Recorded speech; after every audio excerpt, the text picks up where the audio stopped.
Never pick the easy road. Never. Never. And it always goes back to kind of the hero mentality.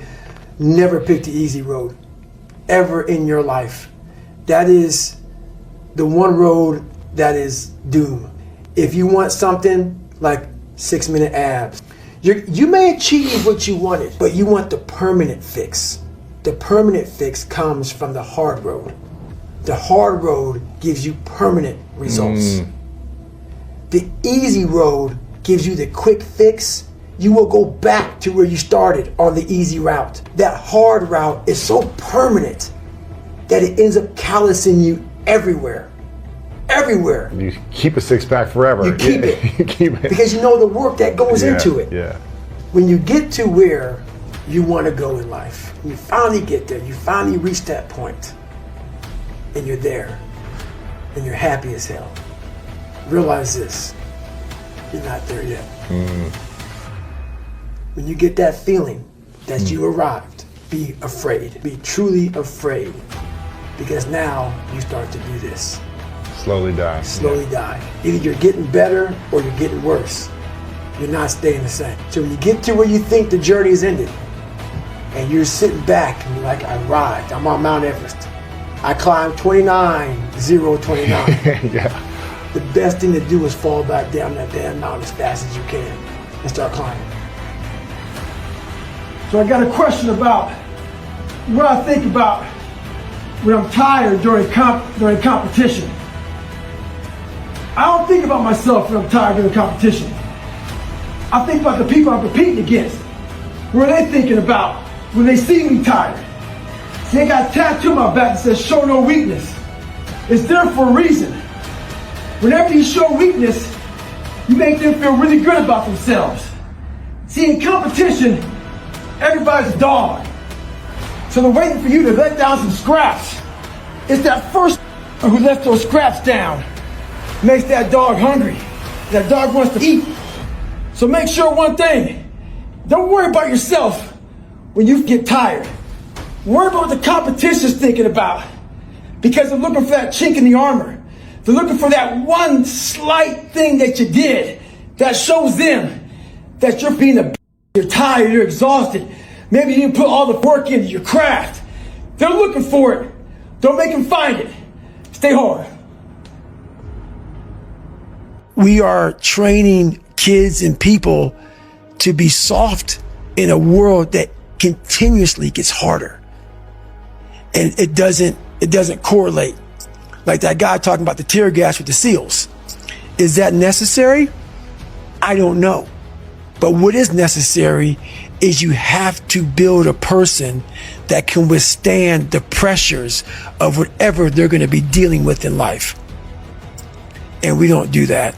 When I was going through Navy SEAL training, there's one thing I told myself. I wanted to quit every single day. But many dreams die while suffering. And many of us out here have suffered. And when you're suffering, I'm not talking about just physically. I'm talking about emotionally, spiritually. It could be a relationship. When you're suffering, you give up on the very things that you wanted the most. When I was going through pararescue, I wanted to be a pararescueman so bad. But that water haunted me. So when the suffering got too much, my dream died. And pretty much I almost died with it. If I didn't find Navy SEALs and getting past that hump and overcoming my demons and facing my demons every day, I would have never been up here today. You can't outrun your demons. They'll always know where you're hiding. Trust me at that. And I'm gonna end with this. Don't stop when you're tired. Stop when you're done. We're watching people fail because we're afraid to hurt their feelings. By no means do I condone bullying. I think it's... But I will say one thing. I believe in the truth and telling the truth.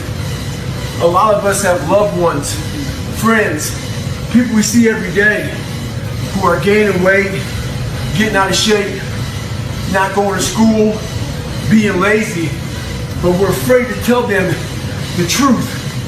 Not being bullies, but afraid to tell the truth.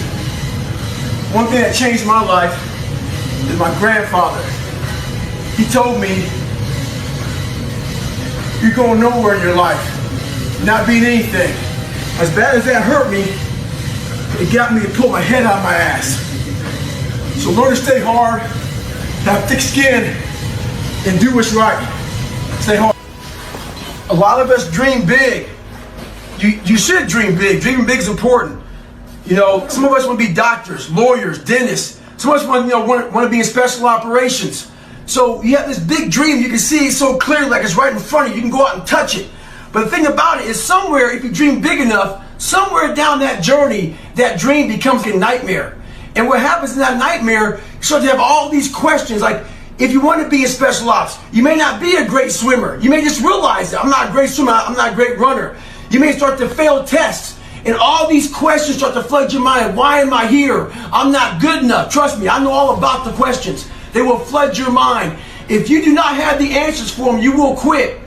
The answers lie in the repetitions. You must not forget the repetitions you put into trying to dominate the craft that you're in today. Always, always embrace the suck, adapt to the suck. Stay home. I get a question a lot. How are we going to solve for bullies, for racists, for all these people in life? One thing about life, it is very unpredictable. But one thing's for damn sure. People are very predictable. So what that means is you can prepare for the of this world. So we are teaching right now anti-bullying. We're trying to change anti-racist. We're trying to change bad people. Well, in the long term, that may work out. But in the interim, that's going to fly. So for you to continue to complain, get your butt hurt over people not liking the way you look, the way you sound, the way you dress, wherever it may be, you need to change on how you look at those people, what they say to you. You got to start arming your mind. Start preparing yourself for what's out here in life. Build confidence. Build self-esteem. So if people talk to you, it doesn't matter. Stay hard. One of the keys to my success in life was I was able to see myself at the end of a very difficult task before I even started it. When I was 297, out of shape and afraid of water, I was able to see myself at graduation as a Navy SEAL. But as time went on, I kept on getting rolled back to day one. And every day got longer and longer. So what I had to do was I had to take this big chunk and make it small. So I became the master of the one day that I was living. We have to do that now. We don't know when the end is coming to this. So we got to master that one day. It may keep on getting pushed back day after day. If you master that day and want to be harder and stronger, you'll figure it out. Stay hard. This isn't for the masses. This is for those who want to leave normal behind. Those who are in search of a new realm. It's a lonely journey. You're isolated. Those who used to keep pace with you will fall off. They'll see where their world ends and yours begins. Your ability to suffer, endure, outwork must be greater. You must be willing to extend yourself to the limit with no guarantee of success. Every day, you must ask yourself, did I do enough? Stay hard. But I saw everybody as better than me. Everybody came from a better place than me. You don't know anybody. You don't know where they come from, who they are. We all see the surface of somebody. Like right now, people love putting a title on me when they meet me.